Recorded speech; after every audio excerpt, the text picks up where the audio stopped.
Welcome back to the marketplace. Some worrying news to begin with. Producer price index, which measures the average changes in prices received by domestic producers for their output for the month of June 2022, was at 38%. This indicates a 4.7% increase from May 2022. We want to show you some more on this. Manufacturing topped the inflation chart, manufacturing at 51.8%. Followed by mining and quarrying 25.5% and utilities 1.2%.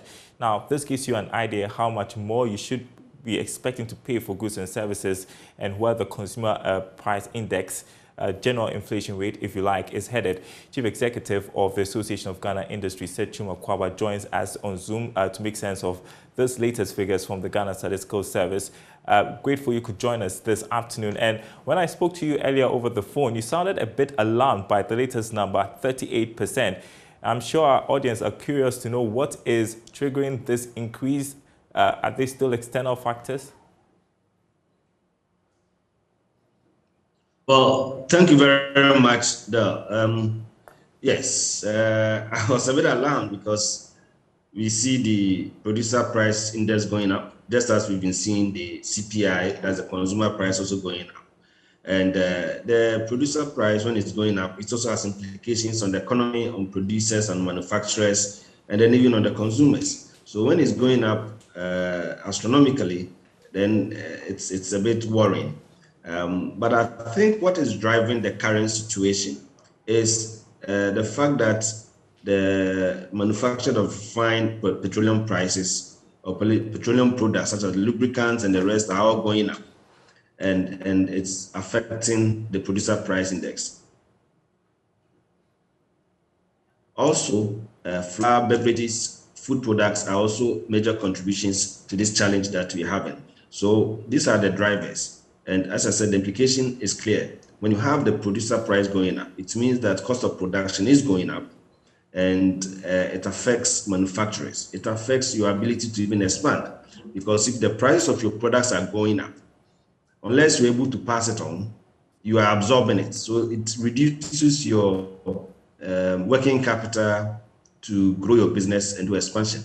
The other implication is also that when the prices are going up, it means that you are unable to really consolidate your market share, because as a producer, if you have your prices going up, you necessarily have to pass it on. But if you're unable to pass it on, and if you push to pass it on, you reduce market share because you have imports coming in at a very cheap price competing with yours. So it's a big challenge when you see the producer price also going up. Even though normally the concentration is on the consumer price, because that's what everybody sees, and that's the product that everybody buys in the market. The producers also have their own challenges regarding prices, and that's what reflects in the cost of production. I don't know if we have the graphics to show, but based on figures from the Ghana Statistical Service, manufacturing went up by 51.6%. And so it tells you what kind of struggles the manufacturing sector has to go through. And this is a sector we are trying to promote when we talk about local production. What does this mean for the manufacturing sector? Basically, the fact that the PPI is going up for the manufacturing sector means that the fact that, sorry for the disruption, the fact that the PPI is going up for the manufacturing sector, it means that cost of production of manufactured products is going up. And as I indicated, the major part of it this time around, it could be attributed to the refined petroleum products. That is the lubricants, the oils, and all that. The price of these products are seriously going up. The beverage, the food products, in particular flour, are all going up. I also think that other cost of production that has also contributed to this situation could include the cost of freight. Cost of freight is going up, and the fact that cost of fuel in general is also going up as implication on the producer price, because the producers are also users of fuel, petrol, and all that. So if petrol prices are going up, then it has implication on their cost of transportation, which translates into their cost of production. So all these have implication on the cost of production. And that is what is resulting in the PPI going up. Now, the implication is also that the fact that the prices are going up. Go ahead. Oh, no, just finish with that point, and I'll ask you what the consumer should expect. Yes. So, okay. So let me just link it to what I was going to say. The fact that producer prices are going up, it means cost of production is going up. Now, when cost of production is going up, there are two things that can happen, or three things. You may, as a producer, decide that you transfer this cost to the consumer in the form of higher prices of your products.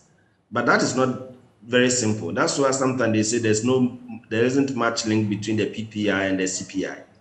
The linkage there that I see is the fact that if prices of your cost of production is going up, you may decide to transfer the cost to the consumer in the form of higher prices. But when you do that, there's a possibility, especially from a local manufacturer, there's a possibility for you to be losing market share because you have imported products that is competing with you in your own market. They may not be experiencing this situation you are experiencing. So imported products may not have that significant rise in prices. So if you pass it on, you lose your market share. And when you lose your market share, you are dwindling your fortunes in the market, and it may lead to contraction of your business. So it has serious implications. So what some of the producers do in situations like this, they try to absorb the cost if their margins can cover that. Sometimes they will produce without necessarily even making profits, just breaking even. Sometimes they even make a bit of losses, but of course, the losses should be within the recurrent expenditure area, not in the fixed cost. So up to a certain extent, they try to absorb it. So it depends on each an individual company. Some have reasonable margin that can absorb such increase in cost. In that case, they probably will not pass it on. Others may pass a certain percentage on and absorb another percentage. Others may say, okay, I have to pass on everything. But those will have to be very careful about their market conditions. If your market condition doesn't permit such increase in prices because of the potential to lose your market share, then you have no choice than to absorb it. But you cannot absorb that for too long. That is why I got alarmed, because if it continues like this and you cannot absorb it, you have no choice than to pass on. And when you pass on, the implication is also there. So it's a very dicey situation, and we wish that we have a normalcy in the economic environment. Well, we are hoping for that normalcy in the economic environment. The finance minister will be presenting the media budget on Monday. What should the government be considering to cushion manufacturers against rising inflation? Well, I think at this moment, the most critical challenge that we all have as manufacturers, as industry, and as businesses is about the stability of the macroeconomic environment. You want to have a predictable business environment. So how do you stabilize the city? It is very important. How do you stabilize the exchange rate so that it falls within a certain predictable range? How do you ensure that the policy rate is not continuing going up? So when you put all this together, then you have a stability in the macroeconomic environment. So in this budget that the minister will be presenting, we want to see the indicators, the factors that would come in to help cushion or ensure stability in the macroeconomic environment. That for us is very important. Because if you don't achieve that, even if you are giving subsidies, if you are giving any incentive, and you still have very unpredictable environment, you have a difficulty taking advantage of market conditions. So the first thing we want to see in the budget is indications of critical factors that will help stabilize the macroeconomic environment so that we can plan and predict and go on. Today, interest rate is very high because policy rate has gone up. And it's because policy rate is being used as a tool to curb the inflation. And when that happens, the implication, cost of capital is high, and therefore it adds to your cost of production. And therefore, it must also pass on in the form of higher prices. So stability is key at this crucial moment so that confidence in the macroeconomic environment will bounce back. That for me is the number one consideration in this budget that is going to be read. How do we bring confidence back? How do we bring stability? And then if you have stability, then other factors or other considerations should be given. I know that government has industrialization as one of its key strategic agenda. There are several factors that goes into supporting that, and we can discuss that another time. For now, what we need is stability in the macroeconomic environment. I know you need to run into a meeting, so I'll make this quick. If you could answer in 30 seconds. The Information Minister Kojo Oppong-Kuma yesterday in a post back calls for a review of the benchmark value on imports, but says any review should be supported by a strong push in local production. Does this send a good signal of what is to come in a mid-year budget? Well, it's difficult for me to have not read what Honorable Kojo Oppong-Kuma said, but when it comes to the benchmark values review, I think the AGI is very passionate about it. We think that it was a wrong move, it was a wrong policy, so the government reviewing it up to a certain extent was really welcomed, but as we said, it's not been fully reviewed. So in the subsequent months, we expect to see a full review of it. And the point of it being supported by strong local production, we keep saying that you cannot change all factors of production overnight. And therefore, you don't expect that overnight production capacity is increased to the highest. But when the opportunity is there, businesses will take advantage of it, grow their production capacity and catch up. But if you don't create the production opportunity, they will rather contract and dwindle their production capacity.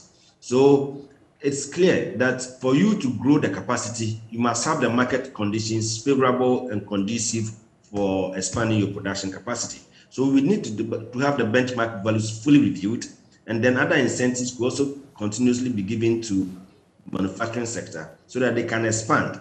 And when they expand, they will definitely increase their capacity to fill the market that is needed. If we say that we don't have adequate production capacity, so we'll not reduce the benchmark values, then it means you will never have that adequate capacity, because you don't grow capacity with dwindling market fortunes. You need to create better and bigger markets, and then your industries will step up to the plate and grow their businesses to catch up and take advantage of the market situation. I appreciate your time with us, Sechuma Kwawu. He's Chief Executive of the Association of Ghana Industries. I appreciate that you could speak with us. Now, let's head to Parliament, where in the last hour we've heard that the House has passed the $700 million component of the $1 billion syndicated loan put forward by government. The government needs this so badly to fund the 2022 budget. The minority initially indicated it will stall the process, raising concerns about the country's high debt, but there appears to be some progress now that the $750 billion component has been passed. Joining us, parliamentary correspondent Kwawu Asante. And so lead us through what happened in the House this afternoon. It wasn't passed until there was a debate. All right, challenges getting through to Kwawu Asante. We'll try and link up with him. But as we talk about the $1 billion syndicated loan, as indicated, is essential for the government so that it can fund aspects of the 2022 budget. And so we turn to the mid-year budget review, where we understand government will be seeking to roll out additional measures to fast-track the recovery of the economy. That's according to Information Minister Kojo Oppong-Kuma. The presentation is now set to come off on Monday after it was postponed last week due to engagements by the government and the International Monetary Fund for a program. Mr. Oppong-Kuma has been given more updates on what to expect when the Finance Minister, Ken Ofori-Atta, makes a presentation before the House. I think it's going to be in about two major parts. First, the minister responsible for fiscal policy will update us on what the hard numbers are. Some of those numbers have been published already by the Bank of Ghana and the Finance Ministry, but he'll give us the latest updates, maybe up till about March or up till about June, on where, in particular, the fiscal position of the country is. Debt, revenue, expenditure, financing, targets against actuals, and all of that. Then on the second side, you would want to hear about the economic policies. Do we want to change some of the economic policies we came to the table with at the beginning of the year, or let's say in 2021 November when we're putting the budget there? Especially because after those economic policies were introduced in November and approved, We've had, exogenous factors that have hit the Ghanaian economy, and we're all talking about the cost of living crisis, etc. So are there new economic policy measures that are being introduced to help better cushion the Ghanaian or to mitigate the impact of all of these challenges on the Ghanaian? More importantly, what are the measures that are aimed at growing the real sector so that the economy can expand and more people can find jobs and incomes and, feel better? You also want to hear clearly what those real sector expansionary and job creation measures may be. These are the major buckets within which the minister responsible for finance will be speaking to us. And I think, we can be expectant to hear what sort of administration is finally agreed on. I'm sure you'll also update us on where we are in terms of our engagement with the fund, which is being invited to assist our enhanced domestic program, which you'll be outlining. And so we can talk to Kwawu Asante, parliamentary correspondent, live for us over the phone. Kwawu, we're talking about the $750 billion component of the syndicated loan that was passed by the House in the last hour. Lead us through the processes or the debate that ensued before that fund was passed by the House, that loan agreement. Can you hear me, Kwawu? Hello, Daryl. Yes. Please, can you ask the question again? Yes, and so I just wanted a quick update. We understand MPs have passed the $750 billion component or $1 million component of the syndicated loan. What's the update? So, yes, Daryl, after weeks of back and forth between the minority and the majority about whether or not this loan should be approved, about 30 minutes ago, Parliament decided by a voice vote that government should get this $750 million to finance its capital and growth-related expenditures in the 2022 budget. Of course, it came with some bit of challenge, although there was some unanimity, some consensus from both sides of the House. It started off with the chairman of the Finance Committee, who was moving a motion that the House approved the agreement, whilst explaining that this facility was such critical to government survival in the short-term period, even as government negotiates an IMF deal. Then his ranking member, Dr. Kisela Tuposin, came in explaining that the only reason why the minority were going to support the approval of this loan agreement is because it will short government foreign reserves so that government can be able to do business internationally, government can be able to import the kind of things we need to make Ghanaian lives easier back home. And so they looked at that, and that was what convinced them to pass the arrangement, because they thought this $750 million agreement will compound the current debt stock of the country, which will be paid in 2025. And they say that in 2025, they hope that the... I was thinking we should use Parliament. Hello, Daryl. Kwawu, thanks for that update. And so what next? So it's expected that the committee will continue on the $250 million component and try and see if they can get some consensus and bring that deal before Parliament within a week or next week. And so do we still have Monday as the date for the presentation of the mid-year budget? Yes, so far, no contrary information has come in to suggest that there will be a change of date. According to the business statement that was read last week, the finance minister is expected to come in on Monday, 25th of July, to present the mid-year budget review. Kwawu Asante, with the latest from Parliament, where we understand MPs have passed a $750 million component of the $1 billion syndicated loan. You're watching The Marketplace. We'll talk tech after this break.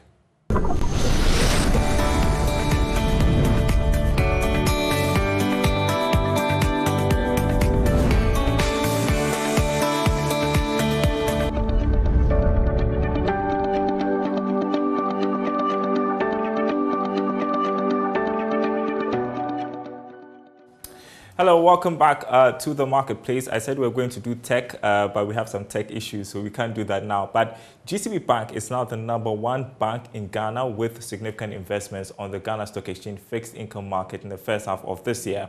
The second biggest bank in the country held 16.74% of the debt market after buying 3.7 billion cedis worth of debt instruments. Charles Nxeyeboa has more. ECB Bank overtook Stanbic Bank, which decreased its holdings in the government of Ghana securities to 13.41% from about 20% at the beginning of the year. The indigenous bank traded more volumes of debt instruments than any of the 23 banks.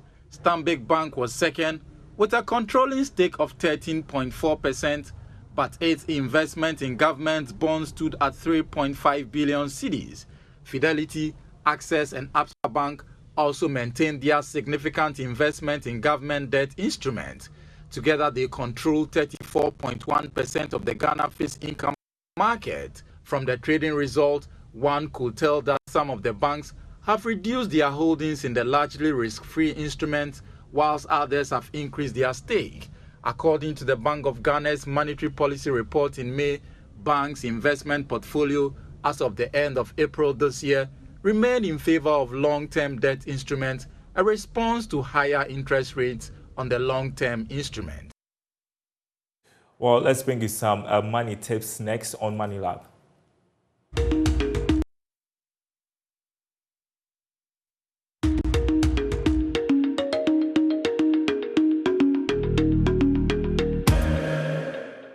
Hello there, and welcome once again to Money Lab. The last time we met, we looked at fixed income investment. Today, we'll be looking at what the difference is between fixed income and equity, and we have a few pointers for you to note. With fixed income, bond owners are creditors who can only lay claim on the loaned amount and the interest earned. And with equity, equity owners have shared ownership in the company's profits that is made at the end of the period. With fixed income, low risk is promised as fixed returns irrespective of the company's performance. And with equity, it is highly risky as the performance of the company is what determines whether or not the equity holders will be taking anything home at the end of the day. And lastly, with fixed income, in the case of defaults, bond holders are prioritized over stockholders. And with equity, in the case of bankruptcy, they have the last claim on the assets of the company. Thank you for joining me, and see you next time.